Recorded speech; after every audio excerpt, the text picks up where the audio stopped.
And I always know what you're thinking when you chuckle randomly. Ooh, I'm glad we caught that on the broadcast. Yeah, well, that's what I'm here for. All right. Now the fans get to wonder. The fans get to wonder what you know and what I know, but what they don't. That's right. Welcome everyone to the latest, greatest, best, maybe worst episode of the MMA Vivisection. With me, Zane Simon, and my co-host Connor Rebish. Conor McGregor. I know. Holy shit.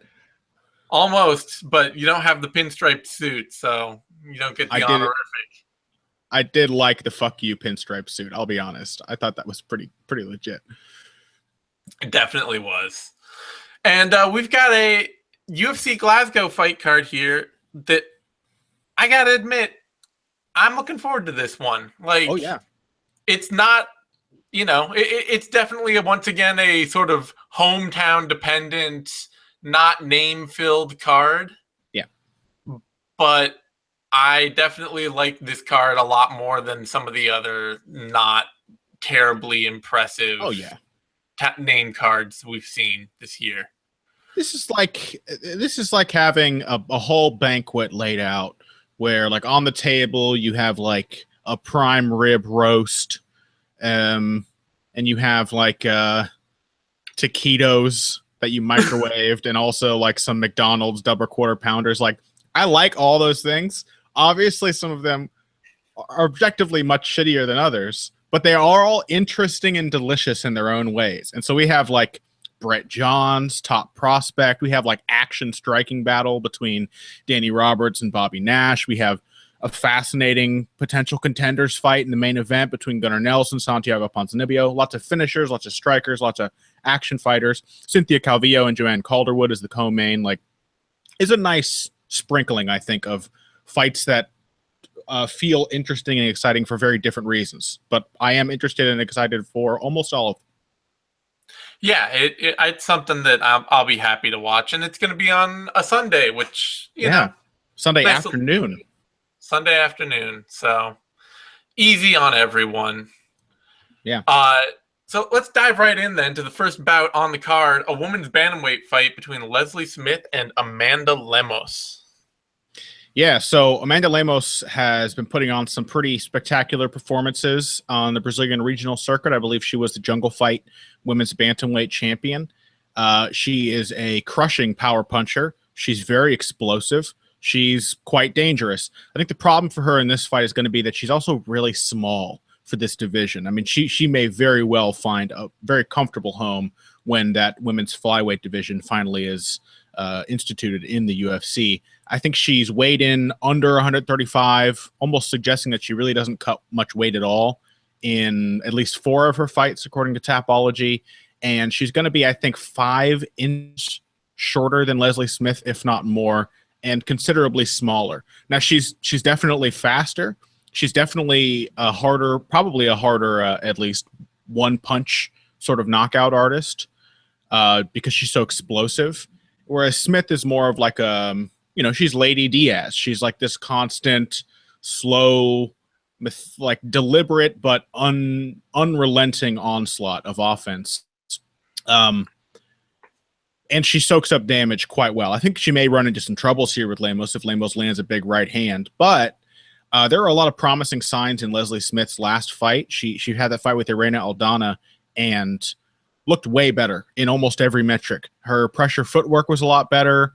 Her stamina was top-notch as always, but the way she was coming into the pocket off of blocks and head movement, the way she was placing her punches and throwing combinations, the way she was identifying the openings and then continuing to attack them, it was sort of the technical proficiency I've been wanting to see from an aggressive fighter in Leslie Smith for quite some time. So I think she's rounding out her game. She's also pretty solid in the clinch, and I think that may be where this one is decided, because if Leslie Smith is able to constantly come forward, she may absorb some punishment, but she will likely force Lemos into the fence, and there I expect her to be the much bigger and much stronger fighter. So I'm going to go with Leslie Smith here. I think she'll take a unanimous decision. Lemos is certainly capable of giving us a surprise, though. It's not an easy fight for Leslie Smith at all, and Lemos has proven time and again well, you know, 6 times, I guess, that she is very dangerous. So I'm excited for this one. I like Leslie Smith by UD. Yeah, I definitely, the size thing is going to be a big factor to me in this, and also probably become a lot to go with that size factor. The fact that Lemos very likely won't back down from Smith at all, and because she won't back down from Smith, she's going to likely give up the clinch where she can be pushed around a little bit. She's also a little too, for my liking, willing to get kind of caught up in sloppy ground exchanges and in sloppy clinch exchanges where she depends on her athleticism to see her through bad situations. And against somebody as relentless as Smith and somebody who can push a pace for 15 minutes like Smith can, I think that's probably going to wear too much on Lemos and is going to, you know, eventually cut away at her initial success to give Smith the fight. I do expect, though, that if Smith, you know, for as long as Smith stands out at range and just tries to trade with Lemos, she's probably going to eat a few really hard shots doing that and may even get a little bit hurt. Yeah, it wouldn't surprise me. But Lemos does strike you as a fighter who is probably not half the fighter she is at her best when her stamina is gone. Like, she really needs that explosion. I mean, she has a little bit of that. Like, I think she's actually very capable. She does a good job of keeping her power late. Like, she still throws hard late in fights. Her last couple fights, she finished in the 3rd round of her last one, and she won. That's true. The last round of the one before, of the draw before it. She got a point deduction. Otherwise, it would have been a draw, or would have been a win.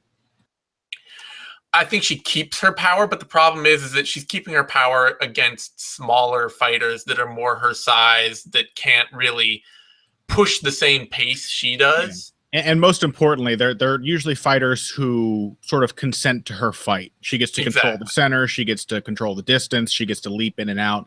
Smith is, you know how Leslie Smith fights, and very few people manage to stop her. Like, really only. Yeah, and if Smith starts getting hit, I expect Smith to come forward and Lemos to stay in front of her to try and hurt her and to give Smith the clinch. And once Smith has the clinch, she'll be able to do more work and push her physicality. So I have Smith taking this. Maybe even a finish, but probably by decision. Lemos does seem really tough and able to bounce back from bad situations. I think she'll do really well. Especially, she'll probably do really well in the in a flyweight division when it opens up. Yeah, absolutely. I'm excited to see her. I just watching her footage. I was like, well, this was absolutely a good signing. I'm excited to see what she can do. Yeah, woman can fight. Absolutely. Lemos is the underdog, opening at +110, rising up to +149, and Smith opening at -150, dropping down to -177. I'm pretty comfortable with where that all is at this point. I mean, Smith is a very proven fighter, and Lemos is she's a hot talent. She's a rising prospect, but this will probably be a loss for her unless she can finish Smith outright. But I would not be shocked if Lemos were to get a finish. Like, Smith is obviously very durable, but Cyborg finished her. Well, Lemos probably doesn't have the same power as Cyborg. In fact, she certainly doesn't. Yep. Smith has also benefited from, fighting a lot of powerless strikers throughout her career. And so it's a good time now that we're seeing more dangerous strikers in this division that she's finally started to develop that defense a little bit. Yeah. It also, it's an interesting difference that, like, Aldana very much, when Smith came forward, faded away from her. Like, Aldana was not interested in keeping up that engagement and, like, planting her feet and throwing with Smith. When Smith came forward, I do think that Lemos will be interested in coming forward and planting her feet. It's just whether she can stand up to Smith's physicality when Smith closes in for the clinch. Yep. All right, that brings us to a bantamweight bout. Brett Johns, Albert Morales. This is going to be a fun fight, no question. Johns has, he's crafted a very solid, round-winning, good style of come forward, brawling, sort of fast pocket combinations, and then changing that up with good, dedicated power wrestling behind it.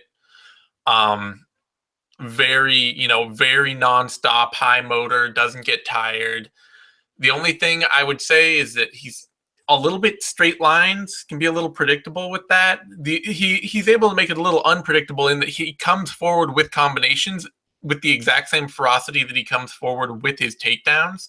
So after a while, guys aren't sure whether he's pressing forward to take them down or pressing forward with a combination. But it'll be interesting to see how that works against Morales, who is definitely trying to become a better sort of out fighter. He's working on it.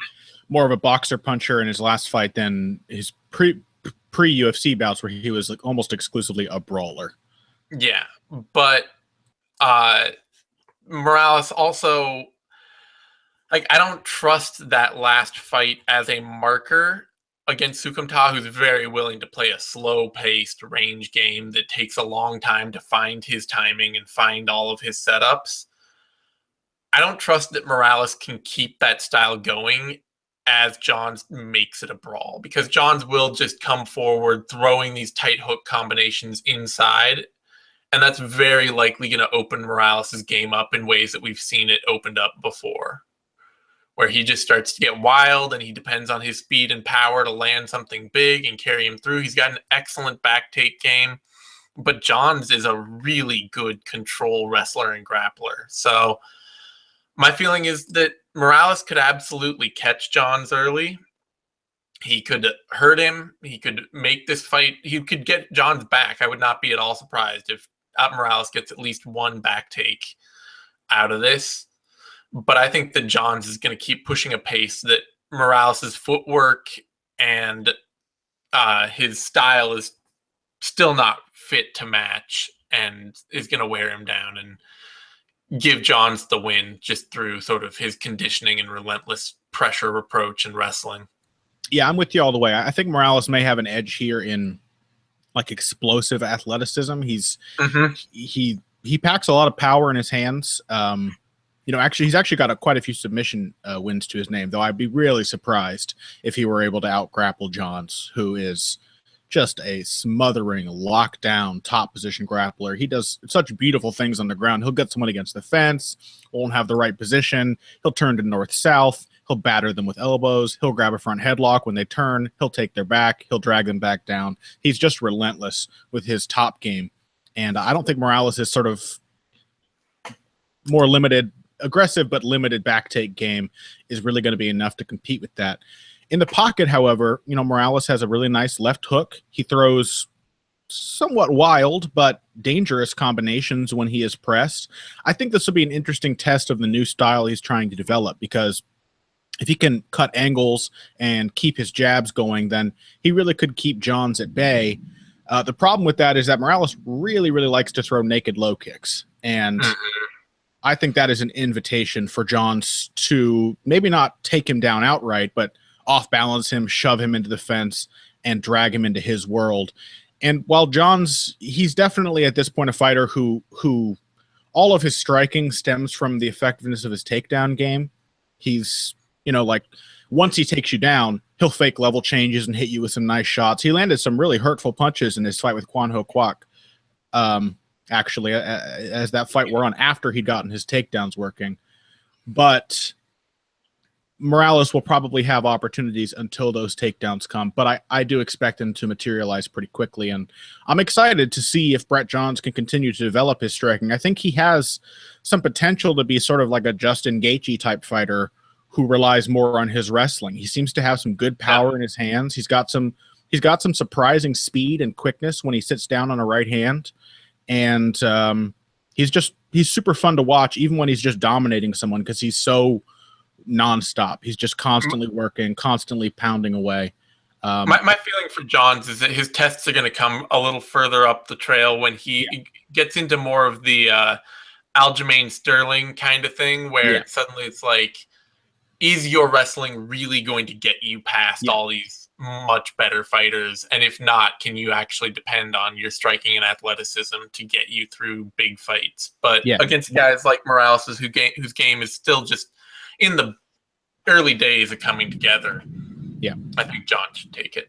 Yeah, and I want to say, this may be one of the better Fight Pass prelim sets, even with just 2 fights that we've had in some time. Like, I think both of these will be very exciting, and both of them feature fighters that I'm a big fan of. So John's opened at -270, adjusted down quickly to -370, and he's pretty much stayed there at -378 now. And Morales opened at +190, adjusted up to +269, has gone up again to +322, and then drifted back down to +294. I don't want to say that that's too wide, but Morales has already proven himself a very capable upset fighter. Yeah, who can come in and be tough and put a scare into guys. Like, that's worth noting. Surprised the hell out of Alejandro Perez in his UFC debut. But I think he may just be a little too much of a fighter who sort of relies on his opponent to give him the fight he wants, and that is not Brett Johns' style. It's not. I don't know that there are any. There are no real. The only props on that are over under 2.5, which I wouldn't. That doesn't make any sense to me for this fight. That brings us to a lightweight bout: Danny Henry versus Daniel Teymur. 2 UFC debutantes here. Daniel Teymur, of course, brother of UFC fighter David Teymur, who has done some big things in the lightweight division. Ooh, you hear that? Got some thunderstorm going on outside. Sorry. No, I missed those Midwestern thunderstorms, man. Anyway. Nothing I can do to mute that. No. Teymur is a lot like his brother. He's not as powerful of a kicker, but he does possess some really nice speed and throws some really tricky counter kicks, especially his low kicks and body kicks, just like David. He's maybe a little more impactful with his boxing. He's got a really nice counter left hook. When he gets into the pocket, he throws some slick combinations. He's not afraid to put his punches together. And he's, reasonably slick on defense. He's got some nice slips, some nice catch and pitch type counters in his game. But I have seen Teymur badly hurt in fights in the past. I have some concerns about how good his chin is. He had a fight with, let me see if I can find his name. Guy's name was Emmerich Yombi, and Teymur was TKO'd in that fight.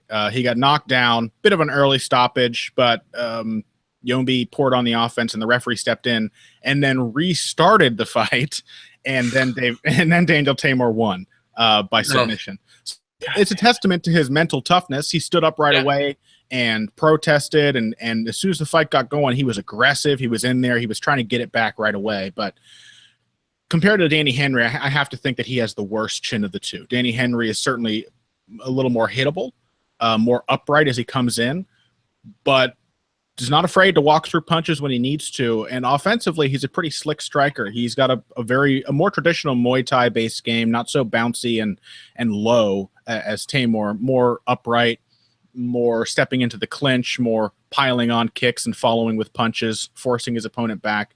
He is vulnerable, I think, to wrestling, but I also think he's a more willing wrestler than Teymur. And with a size advantage, I think that may come in really handy if he can drag Teymur to the ground. In the end, though, I think that Henry might just be a little too slow on the trigger and a little too hittable to outmaneuver Teymur when this fight gets into the pocket. I do expect that Teymur will probably get hurt at some point, but I think that he will just sort of very slightly outdo Henry on the counter and take a close decision. Yeah, I could see him maybe knocking Henry out. Part of what I think maybe going on with Henry is just a level of competition thing too. I mean, true. He's faced guys with credible records, but the South African MMA scene where he's been competing is not really the toughest in the world. No, it's comparable to like the Australian MMA scene, like respectable. No, not even that good. Not even that good. Comparable to that, it would be more comparable to like one of the sort of like Southeast, or, like the other South American MMA scenes that's not Brazil. Sure, or like a Balkan MMA scene, like Croatian MMA scene, like Croatian MMA or something like that, where it's like, okay, every now and then a good guy comes out of there, but a lot of it is just some dudes who have really super incomplete games. Yeah. Australian MMA has had enough stars and enough big gyms that they at least have like a fundamental grasp of the complete game. They just don't have wrestlers other than Volkanovski and Whitaker. Yeah. But I just don't have a lot of trust in Henry's recent competition and his upright striking stance and the way he kind of wades through damage to get things done. Those things combined really give me questions going into this fight against a power striker like Tamer. Yeah, you can see a nasty left hook in Danny Henry's future. Yeah, so that's my call on it. It could be that his chin will just hold up and keep him through everything and let him come back and do some damage and make this a scrap that gets ugly for Tamer and is the close fight that you're talking about. But my feeling is just the athletic and the power differential is going to be too big. So I'm picking Tamer maybe by knockout just because of how upright Henry is. But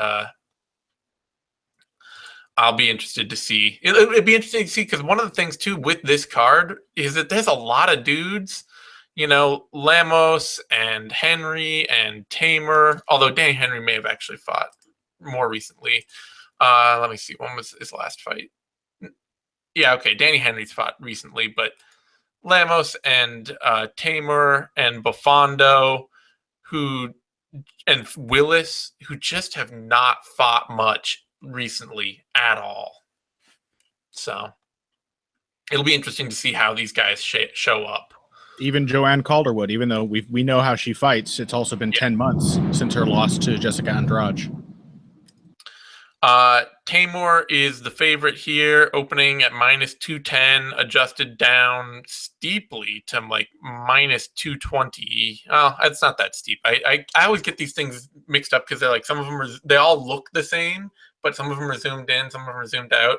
Adjusted down to minus 220. The peaks and valleys are relative. Is that what it is? Peaks and valleys are relative. Yeah. Bouncing around a little. Still minus 220 now, though. So open 210, minus 220 now. Hasn't been open that long. Never mind me. I'm weird. And Danny Henry opened at plus 160, adjusted up to plus 170.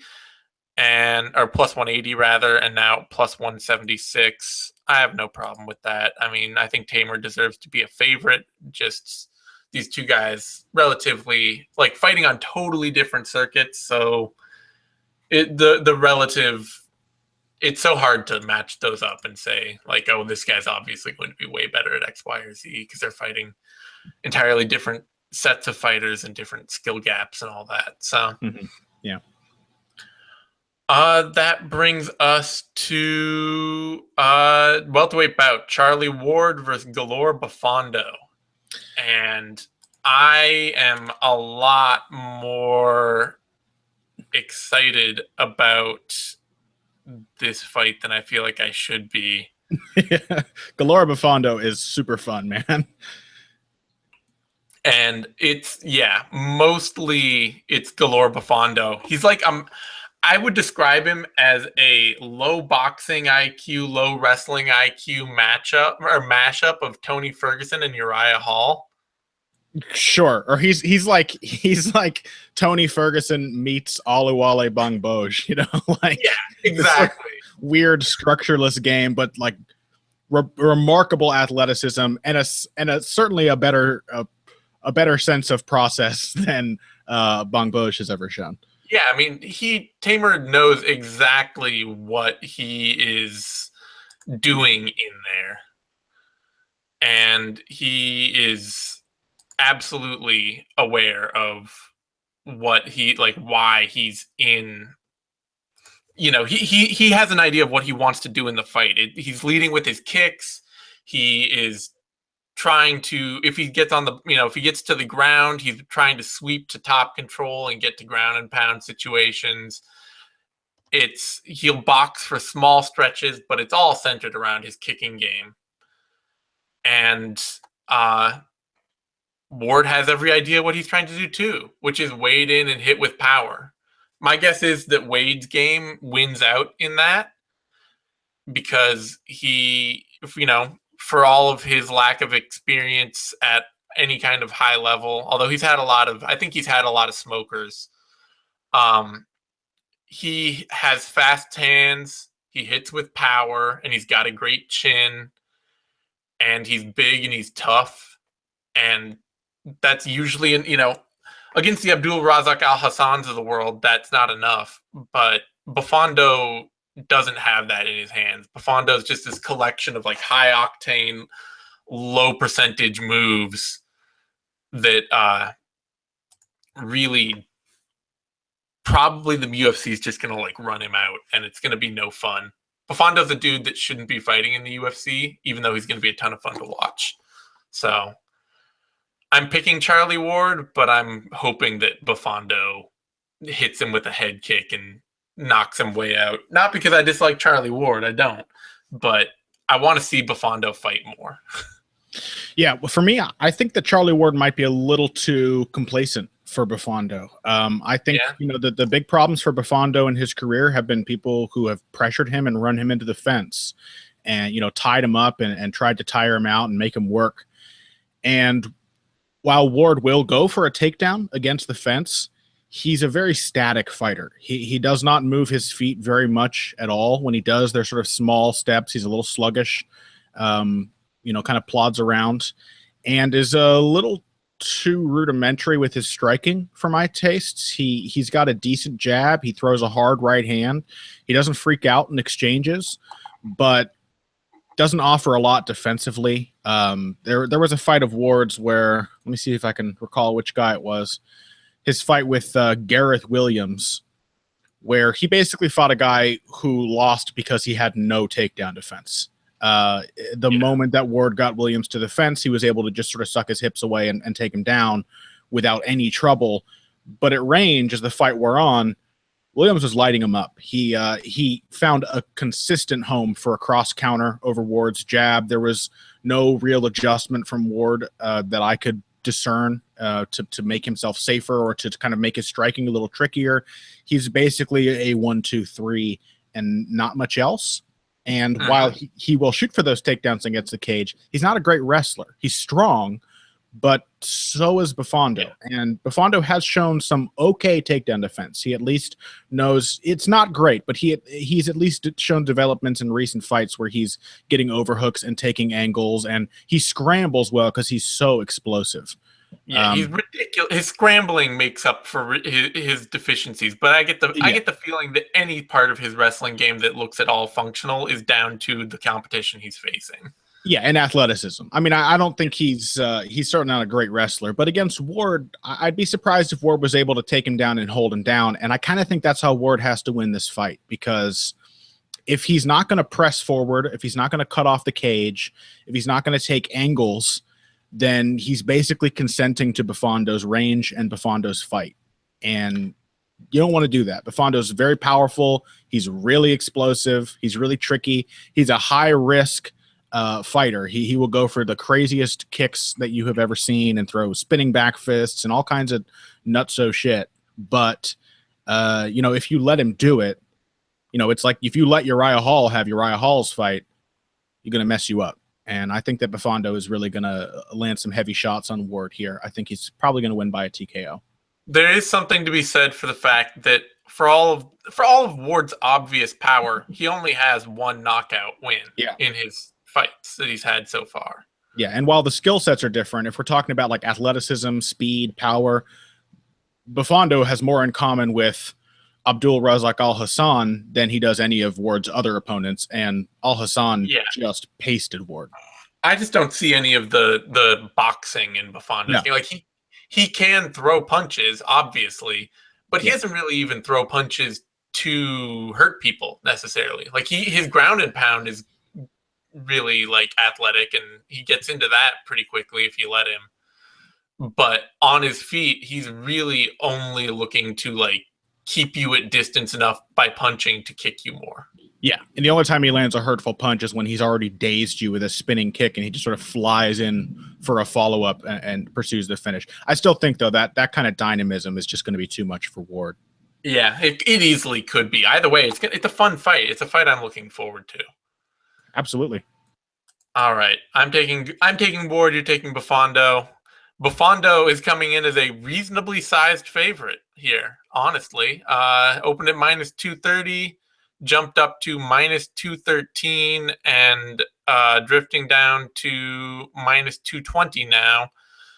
And Ward opening at plus 170, and this is just all over the place, basically plus 176 for as long as the odds have been open, up and down. I might complain about those being a little wide. I don't have a lot of trust in Bofando, but personally... How's this, though? Under 1.5 round. Well, under 1.5 is minus 140. That's not terrible. Could happen. I mean, if Bofando finishes him, it's probably going to happen within the first 2 rounds. I would bet on this being a finish. I mean, Ward's 2 losses are by knockout, and right. Bofando's game is unstructured enough that he's going to put himself in all kinds of trouble. Yeah, he could easily run into a big clubbing overhand right. I just haven't seen the process from Ward that I think he would need to like control Bofando. So I think we may be in for a wild one either way. Yeah, definitely. This to me this feels like it should be kind of a dead even, like, or near even.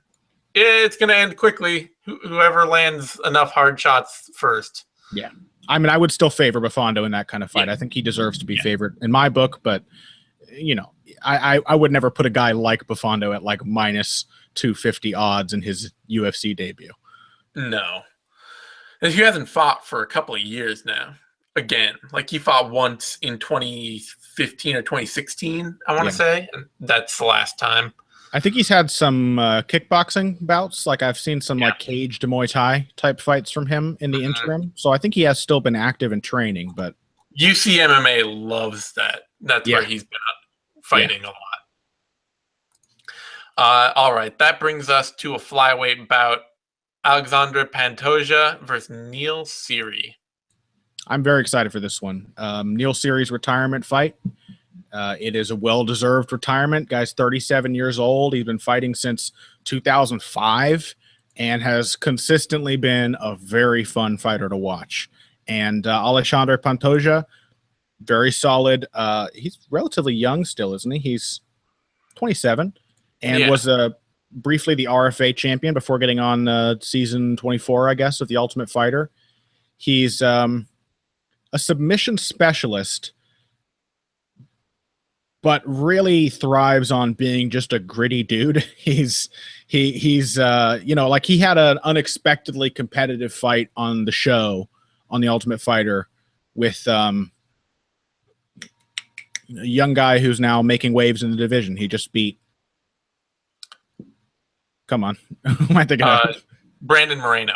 Moreno, yeah. Had an unexpectedly competitive fight with a still very raw Brandon Moreno, but what won him that bout on the show was just the willingness to keep plugging away. He kept putting on pressure, he kept exchanging, and eventually dragged Moreno to the ground. He doesn't have a ton of submission finishes for a guy who is like a Brazilian Jiu-Jitsu specialist. Only 6 of his wins have come by submission, but he's also got 6 by knockout, which sort of paints the picture of a pretty well-rounded fighter. I do think, however, that, you know, again, a lot of that is just kind of grit and facing guys who aren't willing to stand in front of him and aren't willing to meet his onslaughts head on. And I don't think that's Neil Seery. In fact, Neil Seery has always been a very willing pocket boxer. I expect him to look to put on a show here in his retirement fight and really stand his ground and fight back as Pantoja comes towards him. And in that kind of fight, I have to favor Neil Seery. He's got excellent counter punching. He's really awkward and difficult to time.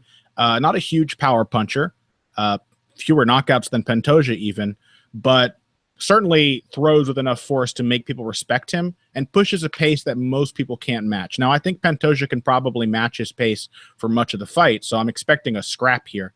And if Pantoja gets Seery to the ground, then Seery, you know, might be in trouble. He's actually a very crafty grappler. He survived and even threatened Louis Smolka when he fought him, but he has been controlled and out-grappled and lost decisions that way in a few of his losses. And earlier in his career, he was submitted a lot.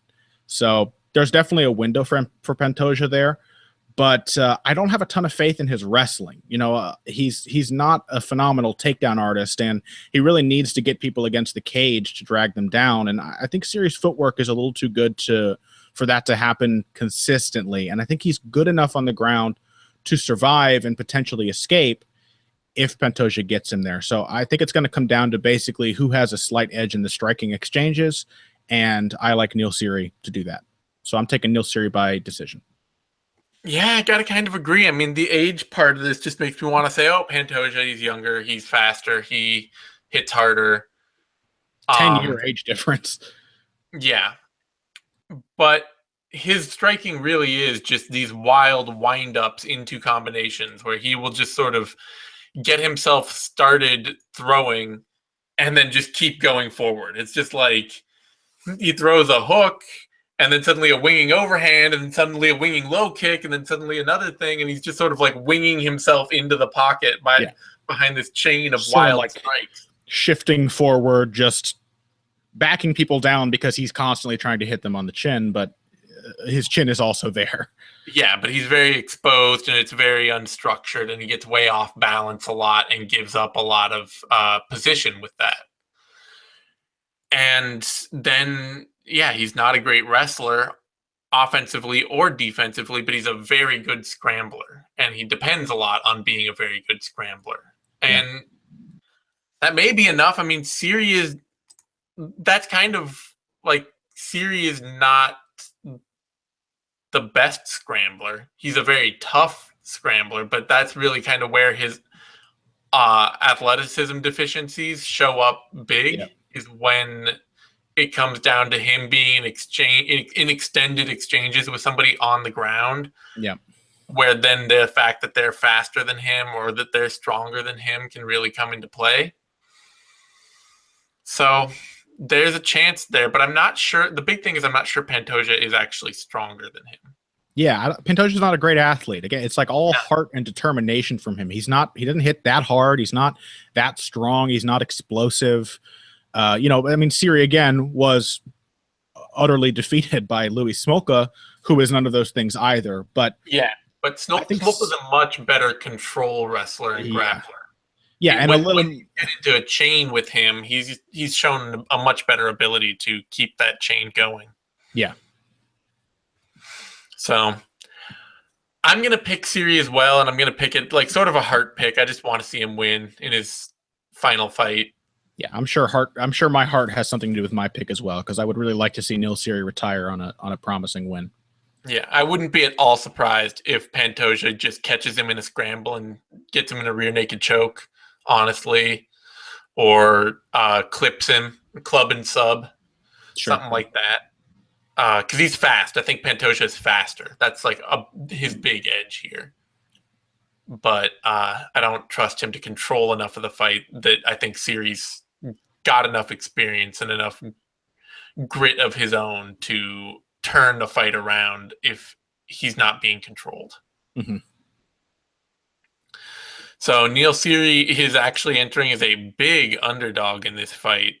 Plus 225, adjusted up to plus 264, up and trailing up to plus 286 now. And Pantoja opening at minus 305, adjusting down to minus 340, and drifting down to minus 366. I mean, I don't not get it. Pantoja's on a run.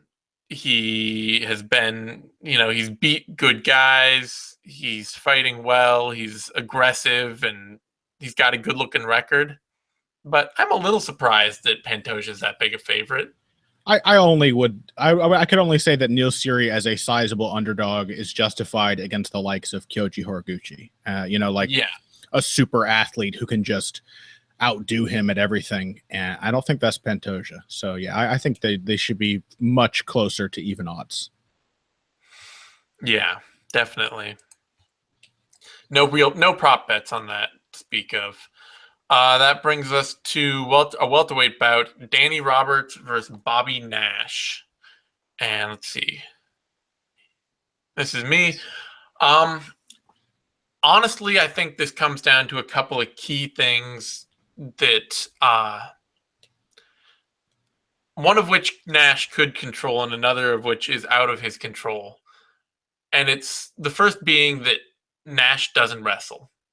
Like, he has some wrestling background to work with, I believe. Yeah, He wrestled as a kid coming up.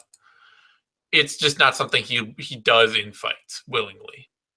He's there to box.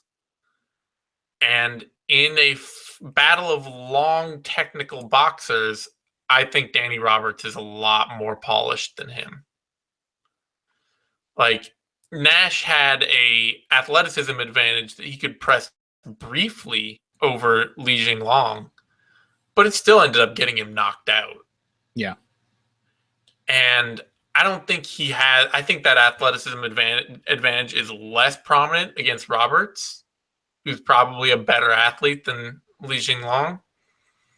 And then Roberts is also, I think, 74-inch reach for him. Nash, 74. Yeah. Roberts can match him for weirdo giraffe arms with boxing behind it.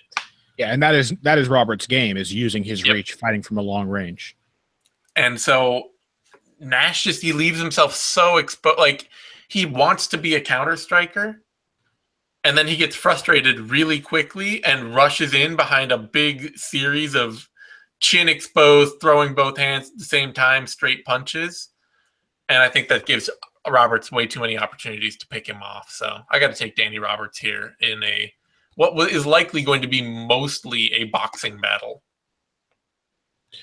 Yeah, I tend to agree. I think Roberts is just a little too technical, a little too slick. He's got more variety to his striking. He reminds me in some ways of Robert Whittaker in that he's known as a boxer. That's the first weapon he shows his opponents. And it hypnotizes a lot of guys into forgetting that he's also a very good kickboxer. He's got really nice low kicks, which he'll throw on the counter or aggressively. He can kick the body and the head. He can really surprise people with the variety of his striking. And has pretty good footwork. I mean, he dealt pretty well with relentless pressure from Mike Perry in his last fight, and stunned Perry and had a really back and forth fight with him. Nash can take some hope from that Perry was able to knock Roberts out eventually. He's got maybe not quite Perry's power, but something comparable. He certainly hits hard. He's got heavy hands. He doesn't have Perry's power, but he has power. He has that Conor McGregor build, though. He's got like really big fists on really long arms. Yeah. He definitely had Li Jinglong in dire straits when he connected in their fight. But I think the lack of discipline that you hinted at, the fact that Nash went for the finish so hard in that fight with Li Jinglong that he exhausted himself and just allowed the superior technician to pick him apart, that doesn't bode well for this fight. Now, that could have been UFC jitters. He may come into this, he's still relatively young in his career. He could come into this a lot more composed and a lot more confident in his game plan.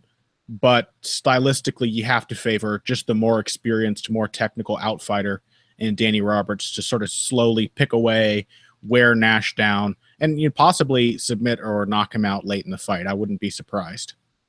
There's a couple things about that Mike Perry fight, too. That fight is really kind of a testament to how much of a preternatural talent Mike Perry is. Yeah.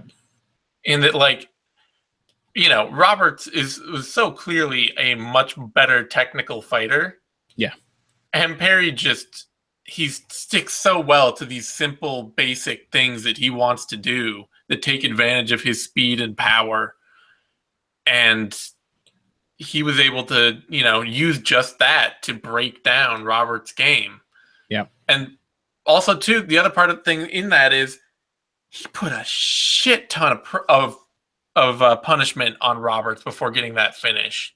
Oh yeah, it is no testament to it says nothing bad about Roberts' chin that he got knocked out in that fight. No, that was 440 of round 3 after eating shots from Mike Perry for an entire fight. If Roberts didn't have an excellent chin, that fight would have looked more like Perry's fight with Jake Ellenberger. He stunned him in the first round after getting stunned himself. Really a testament to both guys' chins. But Roberts also got knocked down immediately by Dominique Steele. He can take a shot. He won that fight and he fought back really hard. And I don't have any doubts about how well he can take a punch. I wouldn't, obviously he's a guy where if you pile on the punishment and you have heavy hands, you can hurt him and put him away. But he doesn't have a glass jaw, that's for sure. No. Yeah. So odds on this fight, Roberts is the favorite, opening at minus 175, adjusted down to minus 250 and rising slowly to minus 209. Nash opening at plus 135, adjusting up to plus 185 and adjusting down slightly to plus 171. I mean, I don't know. Maybe if those odds keep getting closer the way that they are slowly doing, Roberts might be worth a look. I really like his. This is a good technical matchup for him. Yeah, I think so too. I'd like to see him a little lower than minus 200, but if he drifts any further, then yeah, that might be worth a look. I don't know. That brings us to a heavyweight bout: James Mulheron versus Justin Willis. And I am sad that you talk about this first, but then again, Willis, why are you sad? Because I like this fight, but I also have probably seen less footage on Willis than you have leading up to this. Although there's not a ton of footage on Willis out there. What gives you a pretty good idea, I think, of the game he brings. He's an AKA fighter, and he looks like an AKA fighter. He looks like a guy who is comfortable with his striking more because he does a lot of hard sparring than because he's really very technical as a boxer. He is a very big heavyweight. He's 6'3" and has a thick frame on him. He's very powerful and is an aggressive wrestler. Doesn't have a really sophisticated way of setting up his shots, but he will just rush you into the fence and then dive on your hips. And that could really work for him here against Mulheron, who is very small for the heavyweight division. Mulheron carries a substantial spare tire around his waist. I suggested, because he is from England, that his nickname could be For King and Big Country. Because like Roy Nelson, he probably could be like a middleweight if he lost all the weight he carries around. But he kind of moves like a middleweight. Despite the extra weight, he's got some surprising agility to his game. He's very light in his feet. He covers distance in short but quick bursts. Obviously he's going to be at a tremendous size disadvantage against Willis here. I think he'll probably be out muscled, and he's, I think, 5 inches or more shorter. And I don't think I could find numbers on their reaches, but he definitely has shorter arms. He's actually got very short arms for his frame. Willis is 82-inch reach, which is absurd. Which is long as hell, yeah. Yeah, that may not be, that even may not be right, in fact, if I'm thinking about that now. Because 82 inches, 2 feet is what? 2 inches less than John Jones. 2 inches less than John Jones. So maybe that's not so absurd. Yeah, I don't know. I would have to find. I'll see if I can find Mulheron's fight that I found of his and see if it has reach numbers on it. And while you're going. So Mulheron will prefer, despite the reach disadvantage, he will prefer the outside game. He does not want to tie up with Willis in this fight. He wants to sort of stick and move, land quick little pot shots, maybe lace in the occasional counter. And I think really his key to victory here, his path to victory is going to be wearing Willis out. Willis is very raw still. He's a young and inexperienced fighter. And I've seen a few fights of his, both judging by his record and by footage of the fights themselves, where he has just exhausted himself going for the finish. He is relentless in the first round. He throws big power. He goes for explosive takedowns and just pours on the punches when he gets somebody down, makes them carry his weight, batters away with his free hand, and does it so hard that he tires himself. And if that happens, then Mulheron has a real chance of just out-slicking him, of just sort of picking up a few pot shots here and there over the course of the second and third rounds. And unfortunately for Mulheron, he doesn't have a ton of punching power. He's got a few knockouts to his name, but he doesn't really seem to pack much of a punch, not compared to Willis, who has a lot of power in his hands just naturally. So if Mulheron wins here, it's going to have to be an almost perfect sort of fight against a very exhausted Willis. And to me, that's a few too many ifs and maybes to really trust him here. I think that while that's certainly possible, and the experience of Mulheron will be a big edge,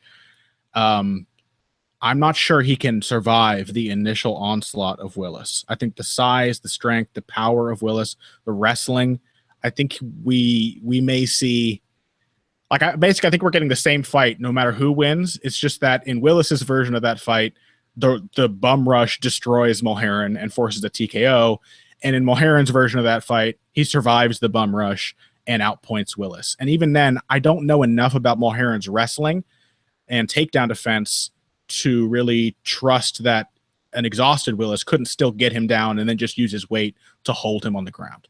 So I think Willis, just by sheer physicality, really has the bigger edge in this fight. But it should be interesting.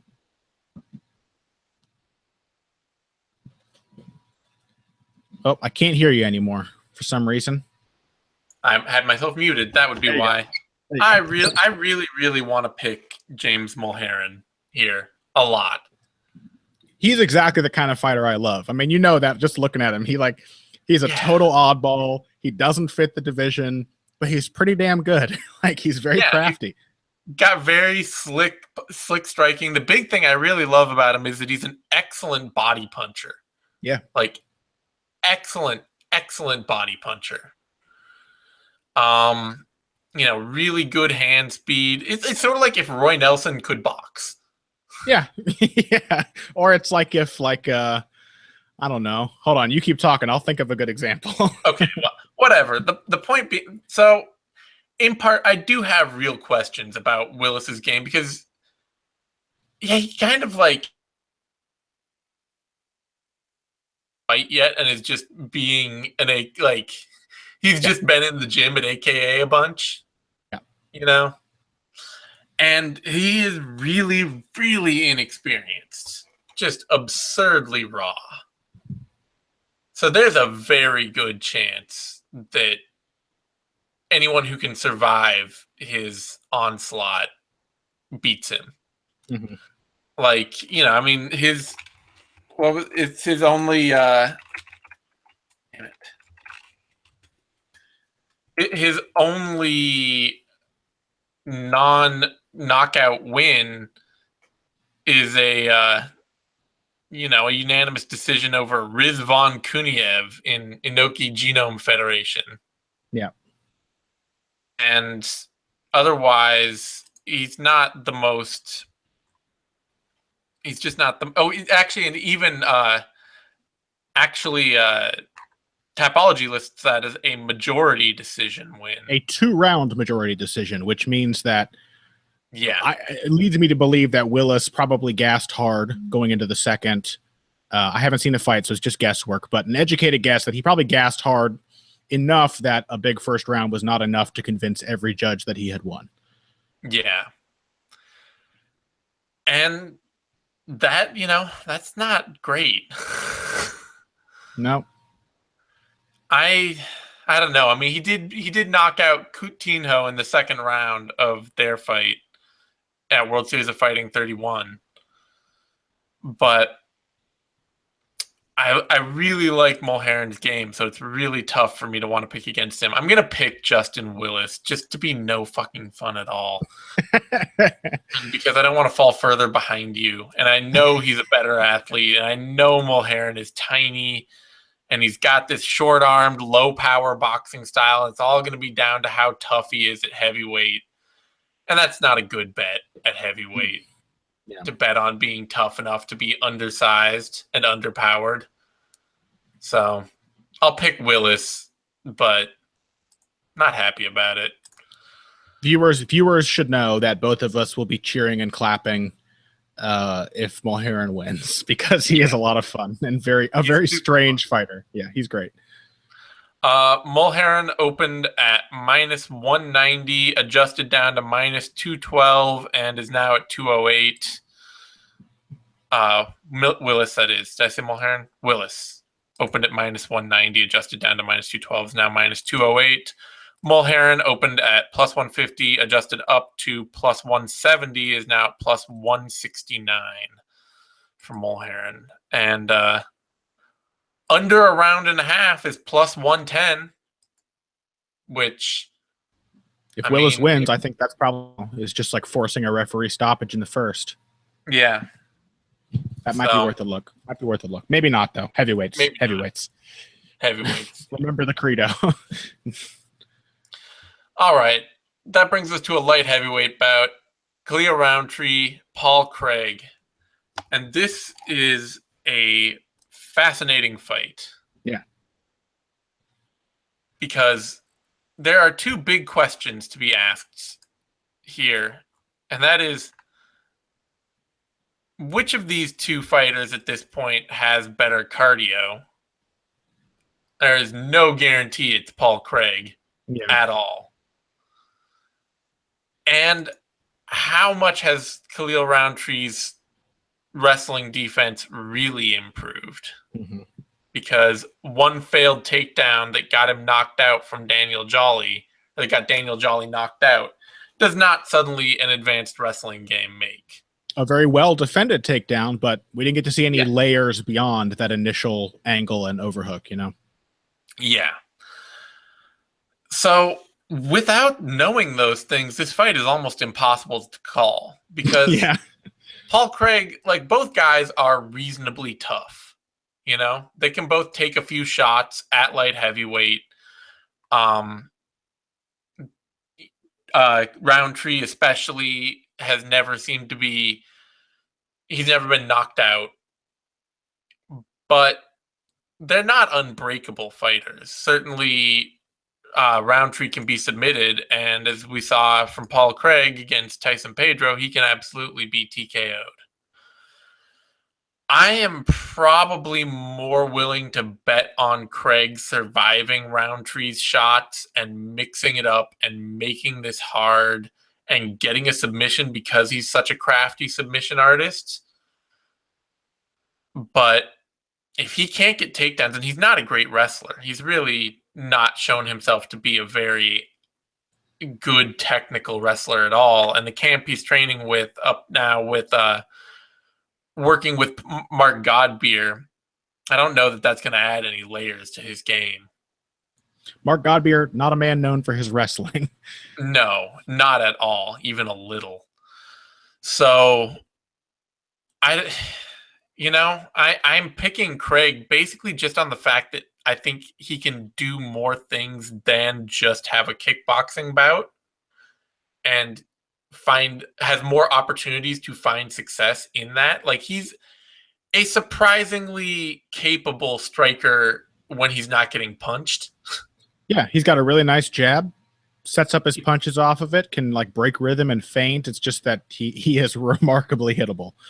He's very hittable, very upright. And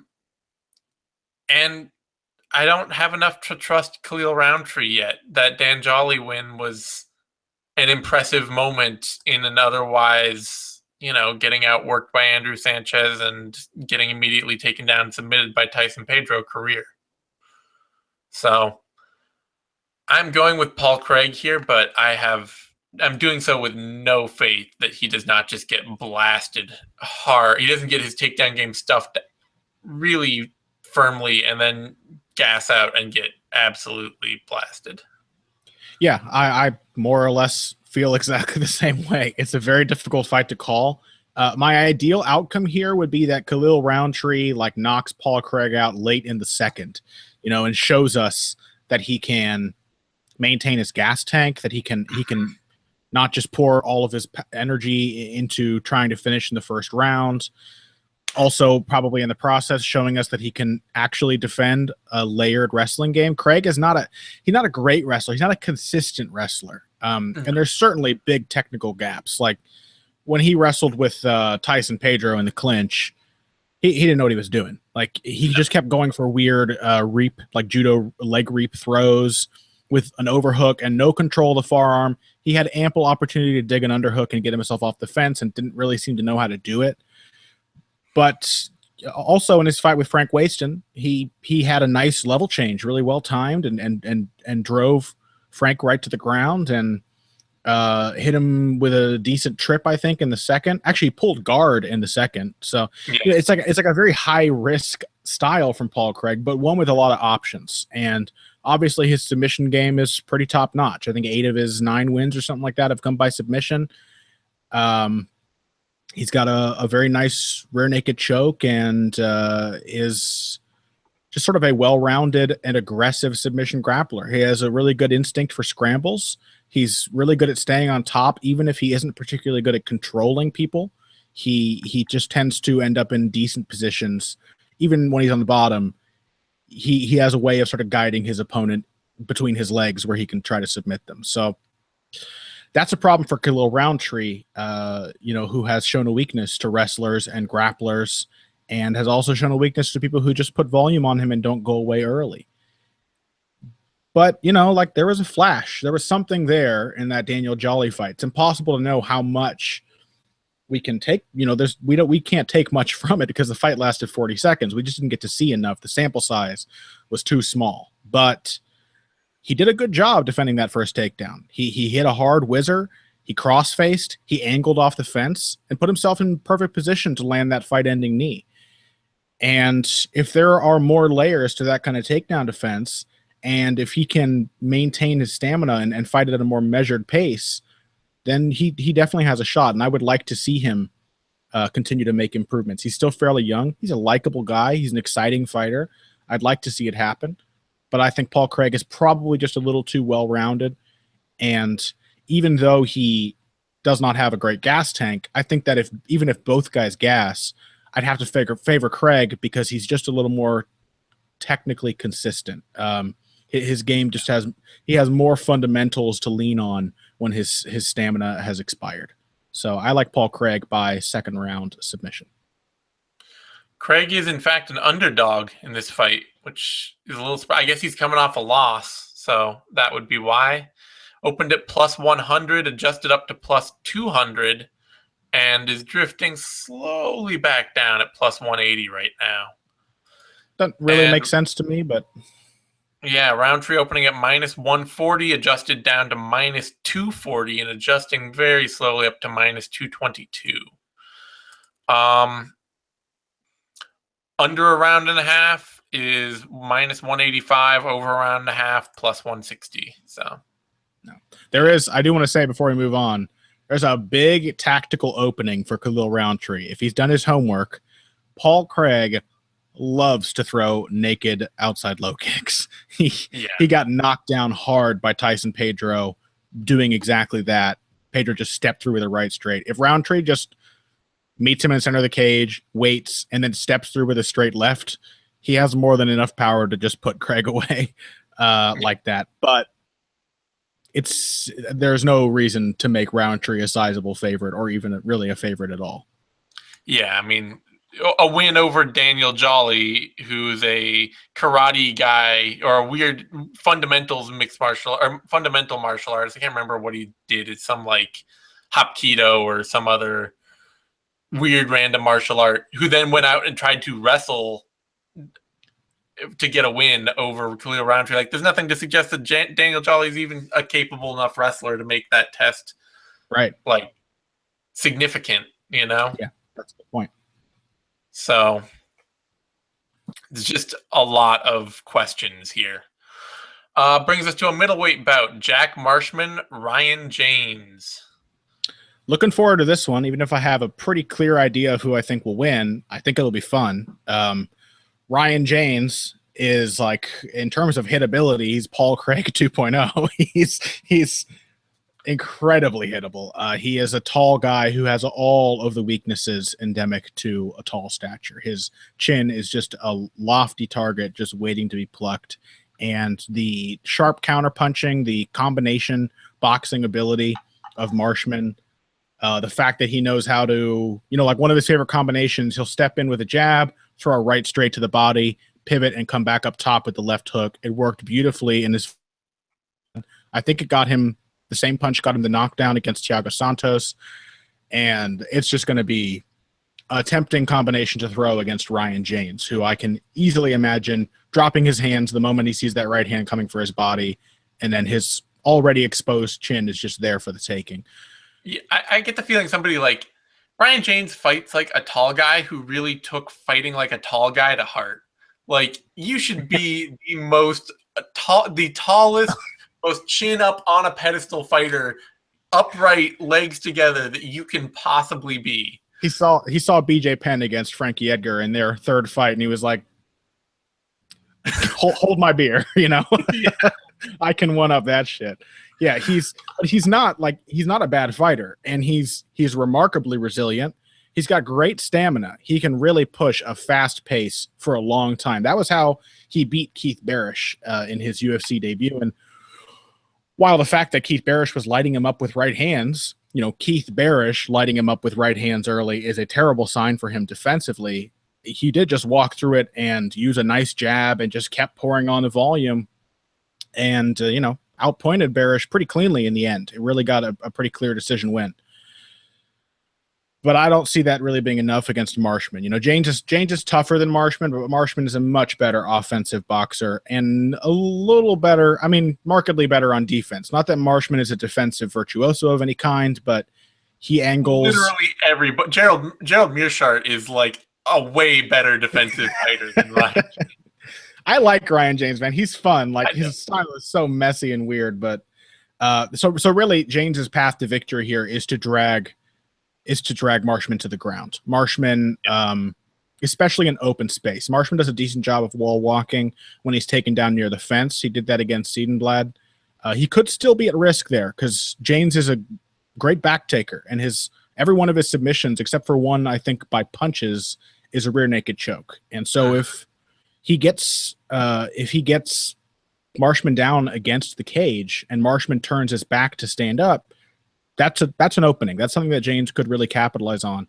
And in open space, Marshman is really kind of stuck on his back. He's not athletic enough or a good enough scrambler that he has ever really been able to escape from that kind of position. When he knocked down Siedenblad in the first round of their fight, Siedenblad took him down and held him down for the next 3 minutes. He was completely unable to capitalize on that momentum for the rest of the first frame. But James is not a phenomenal wrestler. He really only gets trip takedowns against the fence, and I have not seen him hit a nice takedown in open space. So I think that there's a really narrow window of opportunity for him in this fight to get a finish, and otherwise I do expect him to just sort of walk through Marshman's punches until he simply cannot do that anymore. So I like Marshman by second round TKO. Yeah, it's hard to add anything to that because James is just so bolt upright. His big, the big potential for that is that his chin is good enough that he may just be able to do what he did to Mearshart and blitz Marshman and hurt him a little bit. And then, in that, after hurting him a little and while blitzing him, get a trip takedown, suck him into a messy fight, suck him into something where he's not getting hit clean very much, and he's able to exert a lot of pressure on Marshman. Yeah, and Marshman's not going to be able to do what Mearshart did on the ground. No, Marshman's not going to hit the arm bar, very likely. He does, he's got a submission game. He's hit arm bars. He's not the worst grappler in the world. He's hit arm bars and rear naked chokes and guillotines, but he's not the most crafty submission threat in the world. Mearshart is pretty phenomenal as a submission artist, and that is Marshman. That's not his A game by any stretch. But yeah, I don't think that Marshman is going to get back down that easily, and I don't think he's going to be hit that easily by Mearshart blitzing. It took Thiago Santos a while to find him, and it really kind of took Thiago Santos getting creative to find Marshman. And Marshman knocked Thiago Santos down too. Even if he lost that fight, both of his UFC fights have shown that you need to knock Jack Marshman out to stop him landing punches on the feet. Yeah. So I think that James is going to, there's no question that he will be running right into Marshman's fists. So it's only a question of can he survive that and make the fight ugly enough to get Marshman into something silly. So I don't see that happening. And odds makers don't either. Marshman opening at -270, adjusted down to -413. And falling ever since down to -484 now. James opening at +190, adjusting up to +325, and now out to +360. I The only thing I would say is that I would not call Jack Marshman the lock of this card. You know? No, I mean he's Jack Marshman. He's a little too wild for that. There's a reason that he's 21-6, and the 6 losses are not to the best fighters in the world. Like, they're good guys. It's Tom Watson, Javier Fupacom, Scott Askham, Ion Pascu, but it's not like the who's who of elite either. He can lose fights. Mm-hmm. He's capable of taking a loss, but I would be surprised if he lost this one.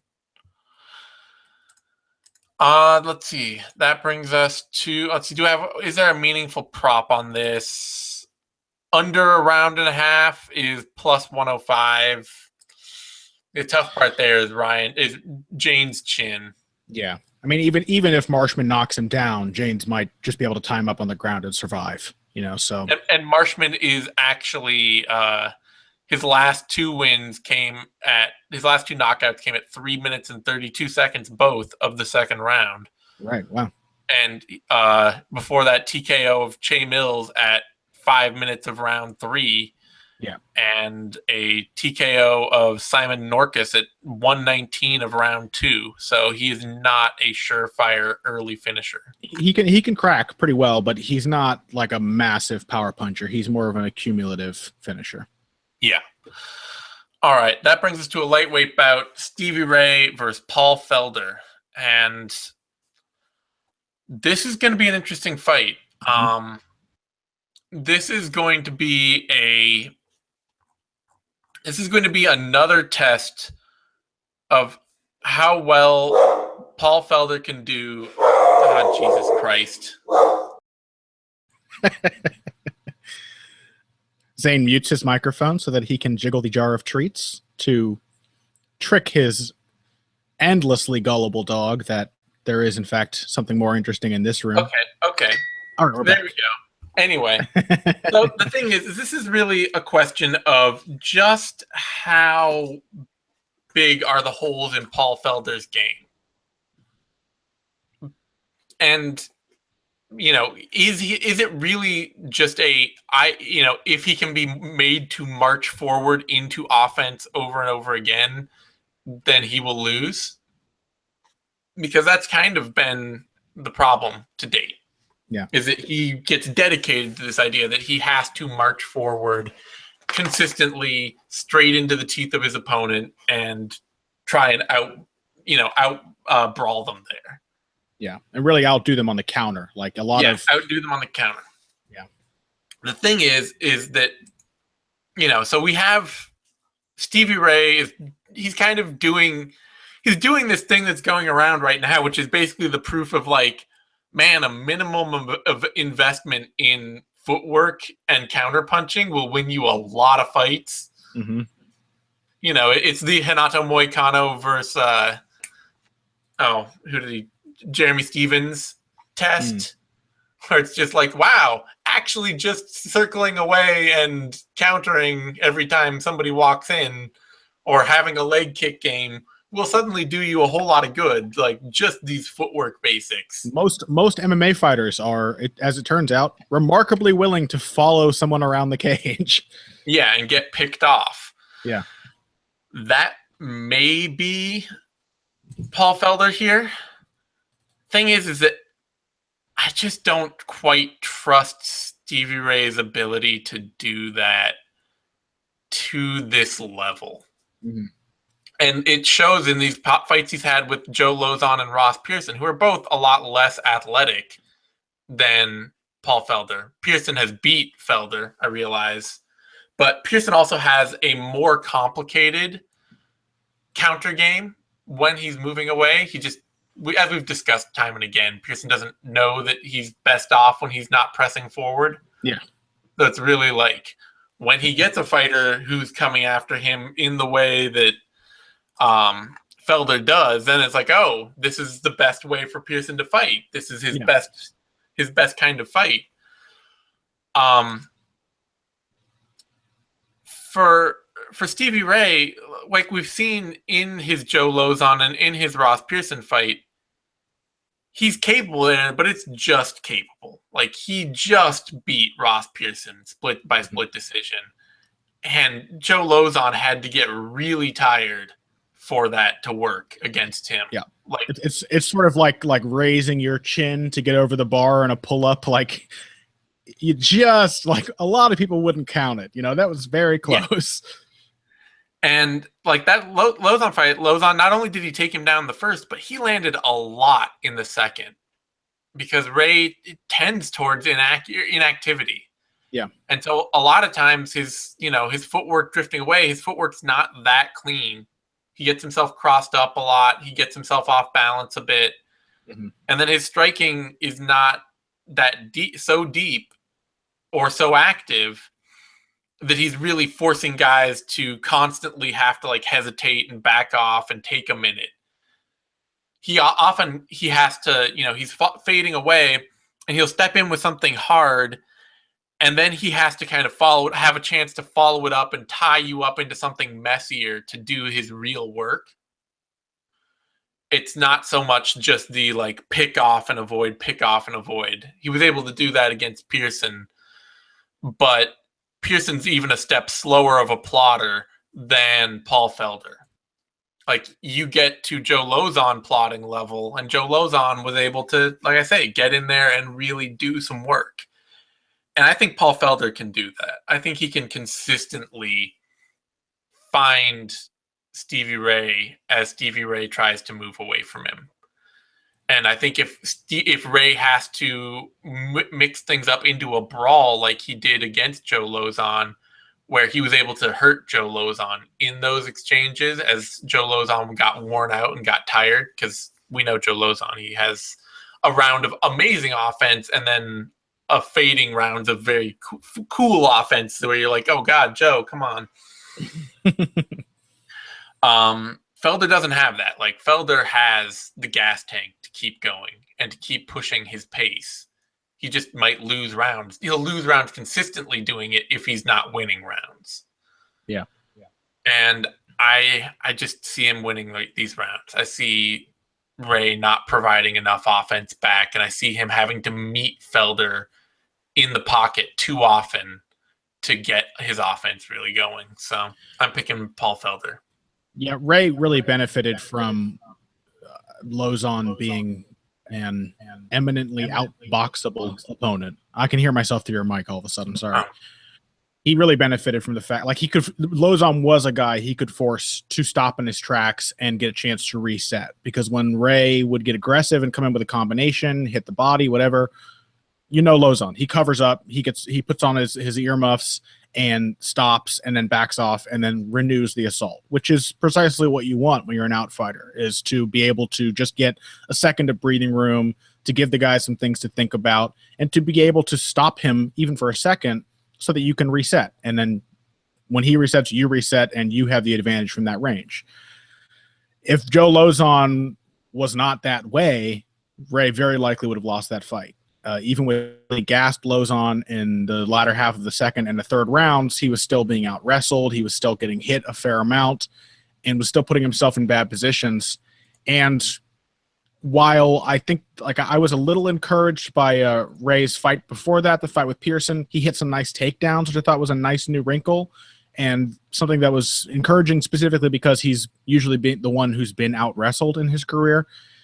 His grappling was clearly not up to snuff with Joe Lozon's. He was doing some really strange, risky shit on the ground. Like, I think when Lozon got him down, he immediately locked onto a leg lock. And rather than trying to use it to stand back up, he went for it. He tried to knee bar Lozon. And it's just not a bad idea unless you're, a submission grappler, which Stevie Ray is not. It's worth noting that, Stevie Ray offers the kind of style that can really frustrate a guy like Paul Felder, because he likes a long range. He likes to, especially in recent fights, he likes to sort of pick people apart as they come in. And that is how Paul Felder lost to Ross Pearson. But Ross Pearson beat Paul Felder with his A game. You know what I mean? He did not fight Stevie Ray with his A game. Stevie Ray lulled Ross Pearson into a fight that didn't suit him, and it was still fairly close. I think it was still a split decision. And Paul Felder is more powerful and bigger. I do think too, like Stevie Ray is just not a very physically strong guy. He's kind of small for a lightweight, even if he's only an inch shorter than Felder. I think Felder is a lot more physical than him in the tie-ups and quite possibly with takedowns. If Felder tries to catch a crazy kick and get a takedown, he might be able to just outmuscle Ray on the ground.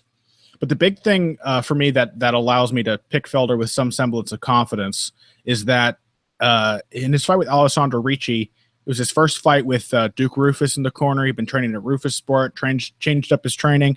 I don't always love what Duke Rufus does for fighters, but he got Paul Felder to be aggressive.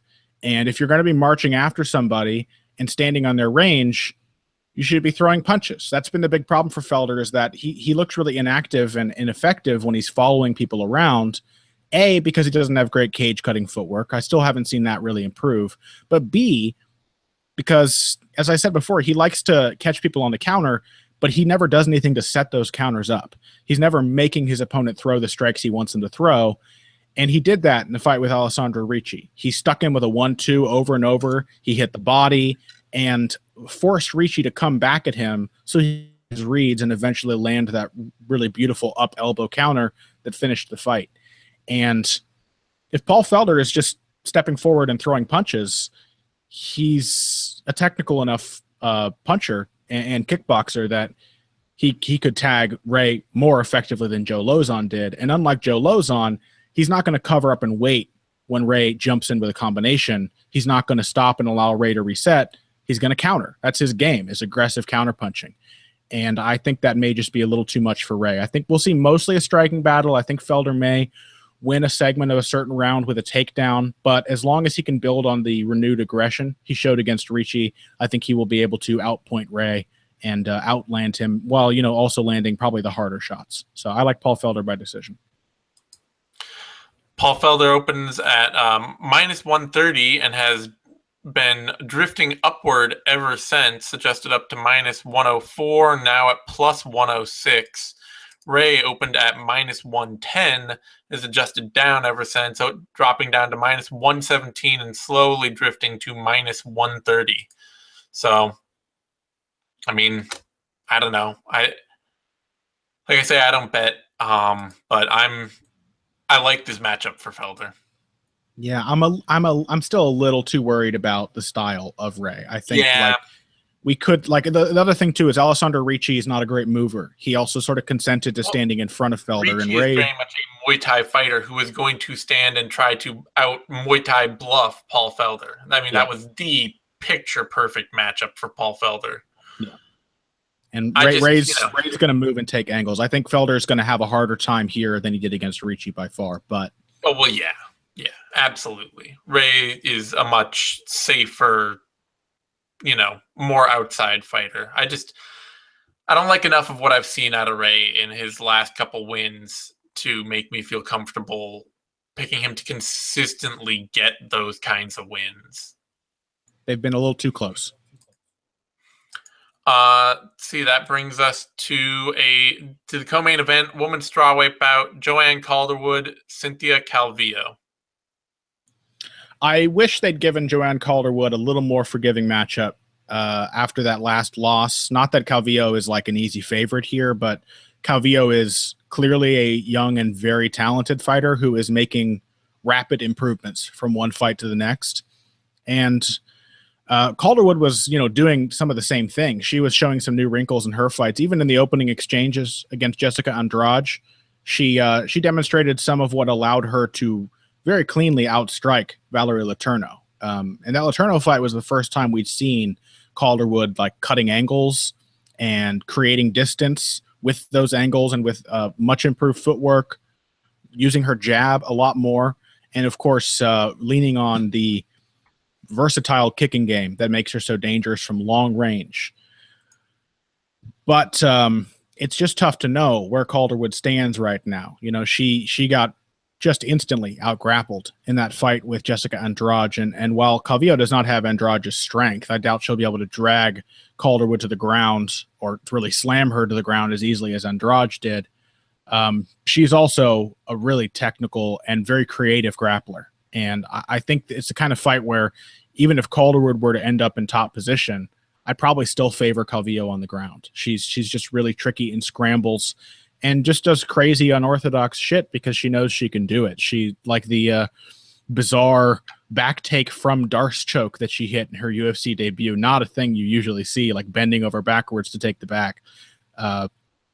And the really nice scrambling and wrestling she showed against Pearl Gonzalez. And the other thing she showed against Pearl Gonzalez was pretty good boxing. Calvillo has been using like the right basis for a boxing game since her debut. She's had a game on the feet that's basically built on a dipping jab. And if you're going to learn to box, if you're going to learn to strike, there's not many places that are better to start than with a dipping jab. But in that Gonzalez fight, like suddenly we were seeing her sitting down, stepping through on her punches. We were seeing her land with power. We were seeing her put combinations together and take angles after she was landing. We saw a lot of new wrinkles, and it really suggests that Calvillo, may be destined for a top spot in this division. She may have some of that like Rose Namajunas, just next level fighting ability. And I think that at some point, Calvillo is going to get Calderwood down. I think at some point she's going to get her to the ground, especially because Calderwood likes the clinch and often marches herself into it. And I think Calvillo was probably crafty enough to catch a trip or hit a single leg and drag her to the floor. And once it's on the floor, even though Calderwood is not a bad submission grappler, I think that Calvillo is just a lot more comfortable, a lot smoother. She just flows so well on the ground. There's some tough spots here for Calvillo. Like I thought Pearl Gonzalez might hit her with a head kick as she was throwing that dipping jab, and Joanne Calderwood could definitely do that. Just sneak a quick high left round kick in there and catch her as she's ducking. She could use the teeps that she destroyed Valerie Letourneau with to keep Calvillo at bay. And if Calvillo can't close the distance and get past kicking range, because she is mostly a boxer, she does very little in the way of kickboxing, then Calderwood could just outpoint her on the feet, even if she has to survive a rough round on the ground. But ultimately, I think that Calvillo will probably find a way to submit her. So I'm going with Calvillo by second round submission. Yeah, the honest truth for me is that Calvillo's performance against Pearl Gonzalez, while I think is good, it's positive for her development, actually makes me a little more hesitant to pick her in this fight. It was like, I would compare it to the fight we just saw between Curtis Blades and Daniel Omielanchuk, where Blades couldn't really get his A game going as well as you thought. And so the fight was like not that impressive, but he did show some great improvements in other aspects of his game. The troubling thing is Calvillo didn't really even look for takedowns in the Pearl Gonzalez fight. That's troubling me here. Yeah. Is that if Calvillo comes out with no interest in wrestling Joanne Calderwood, then I think that Calderwood's creativity probably wins it out for her. Yeah. Because Calderwood is, Calvillo is still not shown enough comfort in really actually like sitting down on hard strikes regularly. She throws a lot of stuff that still doesn't land. Like I remember, they're talking about in that Pearl Gonzalez fight that she was landing at like 20%. Which against somebody who's more confident and more creative than Gonzalez could really come back and cost her. Yeah. Because otherwise I think that Calderwood, in the sort of size and speed is like Pearl Gonzalez matches up pretty well there as like a relatively slower, bigger strawweight. But so Calvillo's lack of any attempted wrestling at all really just kind of, it makes me wonder, like, if she does that against Calderwood, then there's a very good chance she just goes and loses this fight as a volume striking battle. The problems, I think, the two things that would make that less likely to happen and more likely to get Calvillo the win no matter what are that Calderwood herself is very willing to wrestle.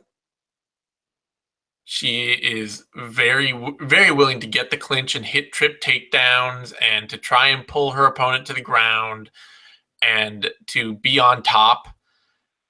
And Calvillo is really a way better grappler than Calderwood when it comes to that. Like, she's probably a better grappler than Jessica Andrade, frankly. Because Andrade, I mean, I realize she gets some cred for being, she's a great athlete. She's super powerful. She's had higher level fights. But Andrade is not any kind of grappling miracle. Calvillo seems like a preternatural talent when it comes to the ground game. So that's the thing, is that even if Calvillo gives Calderwood the fight she wants, Calderwood's not a great finisher. She's not a power striker at all. At TKO to Letourneau, I mean, in part it was impressive, in part realizing the kind of crap that Letourneau was putting her body through, cutting that weight, seeing her wardrobe problems, watching that fight again, you're like, oh man, Letourneau looks half dead to start this fight. Distraught, just like distressed throughout the fight, not comfortable at all. And so, Calderwood's not the best striker. Calvillo's or not the hardest striker, rather. Calvillo is very good about keeping her defense active and her movement active. And the chances of her winning, her getting a choke on the ground just seem too high. Like Calderwood, it's the opposite of the unchokeable neck. The Joanne Calderwoods and Justin Scoggins of the world, they are very chokeable people when they get to the ground.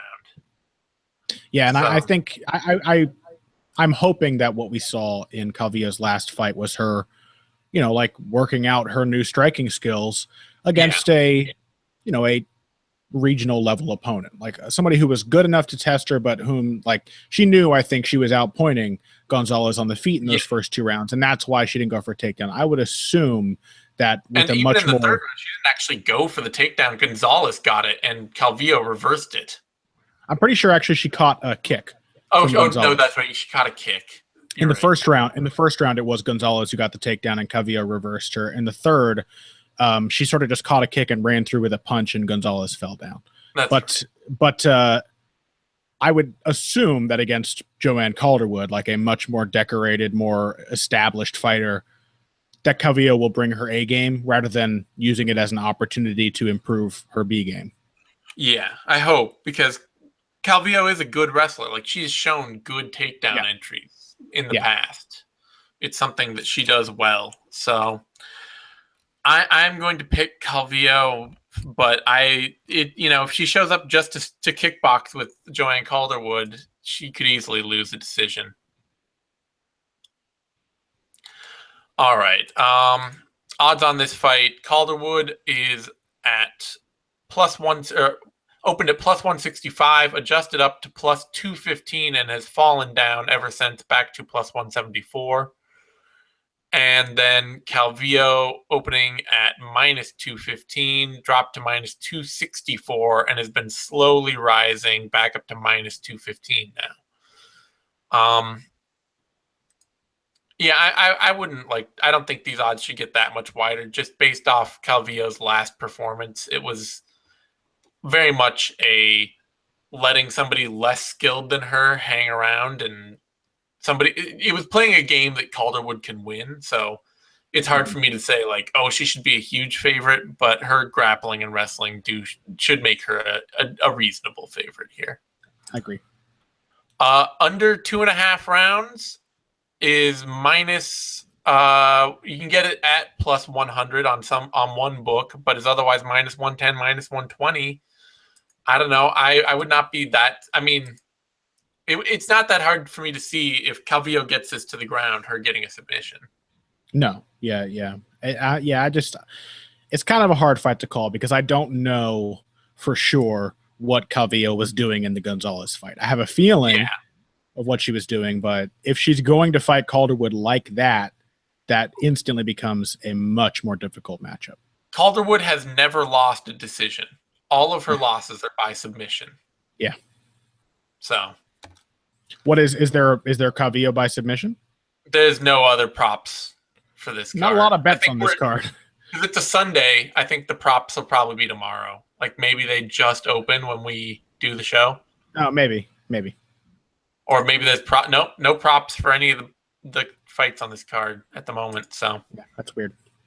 All right, that brings us to our main event: Gunnar Nelson versus Santiago Ponzinibbio.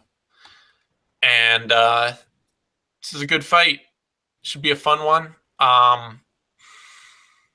Unfortunately, I also think that it's one of those like sort of place. It is a place designator for Santiago Ponzinibbio. Unfortunately, is my feeling on it. Mm-hmm. Like Ponzinibbio has carved out a really, really strong role for himself as a top-level gatekeeper in the UFC. His boxing game, his footwork has improved a ton, and his output and his feints. He used to be kind of the guy who would just swing power at you constantly until you went away or he went away. That is no longer the case. He's a much more active, feint-heavy, really crafty boxer. Beautiful footwork in the pocket and in mid-range. Yeah, beautiful footwork in the pocket and mid-range.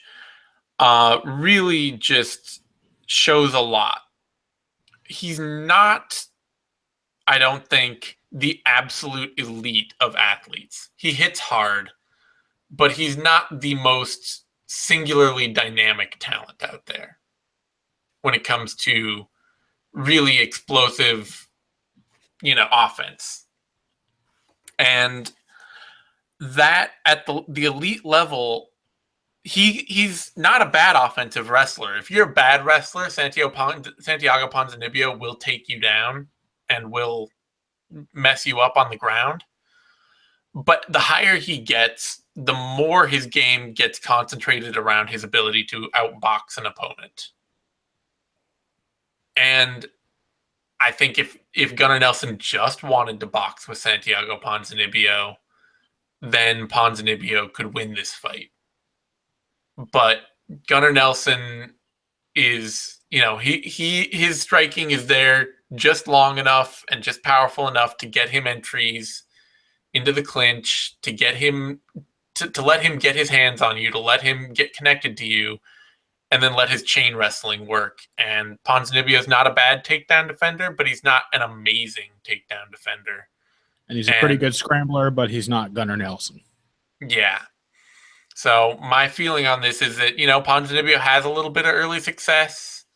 He gets to work his game for half a round, maybe land a couple shots. Gunnar Nelson will be waiting and patient and on the back foot, throwing a bit of offense that'll get him clipped a couple times. Then Nelson will probably land something hard and unpredictable like he does, or just rush into the clinch. And once he does that, he'll get Ponzinibbio down and start to work his grappling game. And if he doesn't get a submission in the first round, a submission in the second seems likely.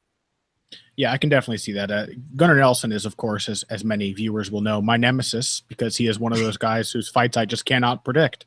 So ignore the next 5 minutes of me talking if you want a reasonable prediction as to what's going to happen. But the dynamics of the matchup make it a pretty interesting fight. Like, there are a lot of ways that both guys could turn this around on each other. Gunnar Nelson, one of the Bloody Elbow commenters, I think, compared him. He's like the welterweight Yoel Romero in some ways, where, yeah, he doesn't look like Yoel Romero, and he's not as much of a physical freak, and he doesn't have quite the wrestling. But in terms of how he approaches fights, this sort of like styleless, processless, I'm just going to catch you with something, and I'm very good at picking up on openings, and I'm very explosive, and I hit hard, and I'm phenomenally dangerous on the ground. Like, it kind of fits, and it makes it really difficult for me to predict his fights, because I usually look at like style matchups, who's favored in style stylistically here, and I'm not really sure what Gunnar Nelson is stylistically. He's just a very weird sort of piecemeal fighter. His game is a very piecemeal game with a lot of dangerous pieces. Here are some facts, though, that make, like, these are the things that always make me question what Gunnar Nelson's ceiling is, and in addition to Ponzinibbio's. Nelson is terrible defensively in terms of striking. He's not just mediocre. He's pretty bad. His striking defense, according to Fight Metric, is 51%, which means he takes about half of the strikes his opponents throw, which is way too much. That is way too much. Ponzinibbio stands at 63%, and with a much more aggressive style where he is constantly marching his way into the pocket, that's actually a pretty decent number. Gunnar Nelson's, for a guy who likes to sit outside and create space, that's a terrible number. 51% when you're 6 feet away from your opponent at all times is not good.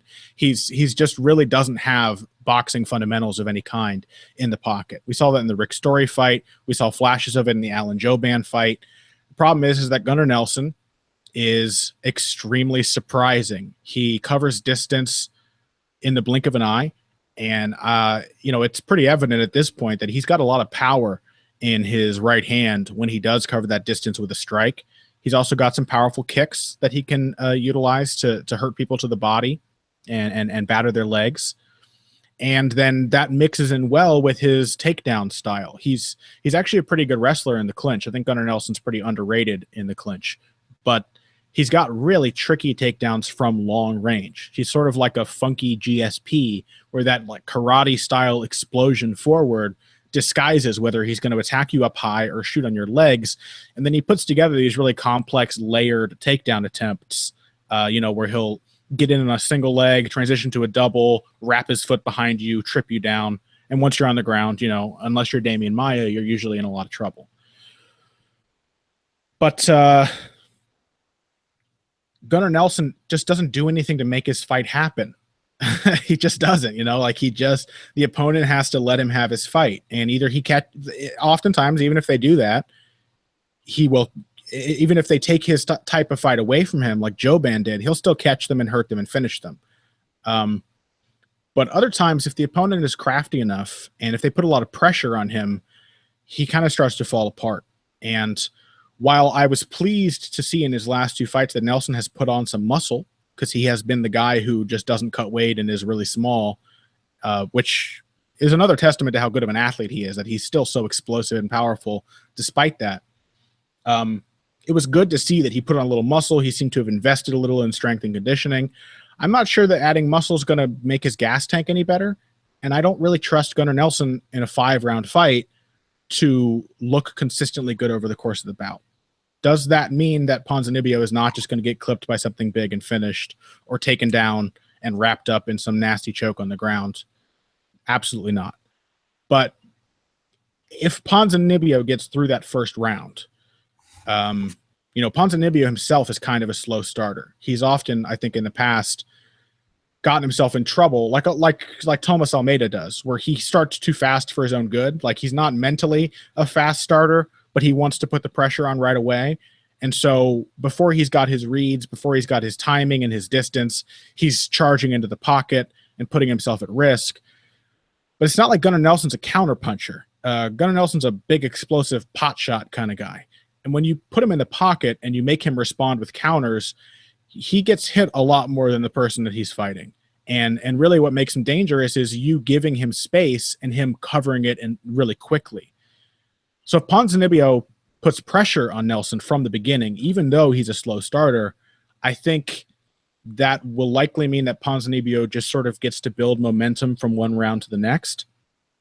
And, I'm a sucker for process. So I like what Ponzinibbio does. I'm going to pick him. I think he's going to get maybe a late TKO if he can really wear Nelson down, possibly a decision. Neither guy has a perfect gas tank, but Ponzinibbio, like in the fight with Nordine Taleb, showed that even when he's slowing down, even when his arms are getting heavy, he's still going to put out volume. He's even getting sharper with his reads and picking up counters better and better as the fight goes on. The athleticism is firmly on Gunnar Nelson's side. Even if I still don't understand how to pick a Gunnar Nelson fight, I am never surprised. Oh, maybe an appropriate time to cut Connor off. He's rambling way too much there to set up his Ponzinibbio pick. Oh, Sorry you're about back. that. Even though I find it hard to pick Gunnar Nelson, I'm never surprised when he just insta finishes someone. That's his thing. But I find it so hard to count on. And Gunnar Nelson is not quite a Yoel Romero. You know what I mean? Like, he's clearly not good enough and not quite dangerous enough or well-rounded enough to be a number 2 or 3 guy in the division. There's a ceiling for him too. And so to me, it kind of feels like both these guys are at a similar gatekeeper level. You know what I mean? Like, is Gunnar Nelson? Okay. You're really rambling at this point. I get what you're saying. It's hard, man. Gunnar Nelson is a weird fighter, and it's hard to pick his fucking fights. All right, that's what I'm saying. I'm still going to pick Ponzinibbio. Screw Gunnar Nelson. I'm going to keep picking against him until he loses again. All right. All that to get there. You knew that's where it was headed from the beginning. I did. You more than you like process, you like picking against Gunnar Nelson. Yeah, it's true. I also like picking against Yoel Romero, but that worked out last weekend, and it's going to work out this weekend when I'm picking against Gunny. All right, fair. I picked Yoel Romero in that fight. What do I have to say? Ponzinibbio opened at plus 175, has dropped just recently down to plus 137. And Gunnar Nelson opened at minus 227 and has jumped recently to minus 162. So money coming in this week on both guys, or on Ponzinibbio rather. I mean, there's always a shot. Like you say, Gunnar Nelson gets hit a lot. He's also got a great chin, and True. He has also only lost to Damian Maia and Rick Story. Don't you think Ponzinibbio might be on the Rick Story level? I don't know that Gunnar Nelson is the same dude that fought Rick Story. I kind of think he is. I know you do, but that's because you don't like Gunnar Nelson. Like that. If your picture there is kind of why you keep picking against him, is because that Rick Story fight has always stuck in your mind. In what way do you think he has improved or changed since the Story fight? He's a little stronger. He's a little stronger. Looks a little more physical. Okay, so you're just gonna talk. You're just gonna tell me how he's changed since then, or well, that's one that I've picked up on. Now you tell me what you've seen, Zane. Okay. Fair. Just figuring you're asking and then you're filling in. I mean, you're gonna answer your own questions here, Zane. I think that he's honest. Hold on, Zane. Hold on. I want you to answer the question now. Okay. Please. Such an asshole. I mean, I am too, but whatever. I think that he's honestly gotten his timing and his striking activity have both picked up a little bit to the point that it makes a difference.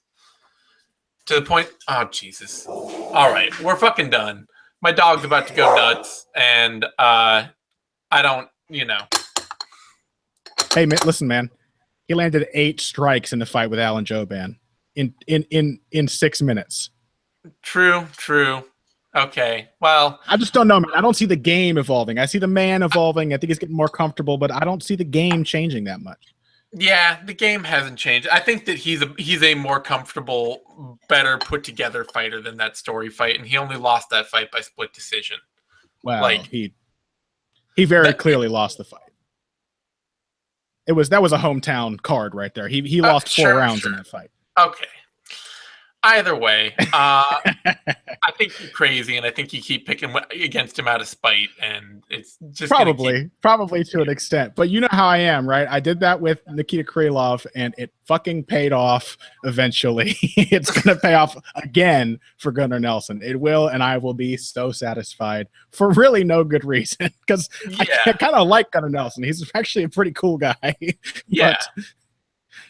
I'm frustrated by him because I can't figure him out, and so screw him because he makes me feel dumb. All right.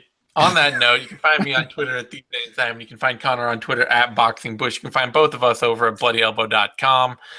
And give us a like, thumbs up on YouTube.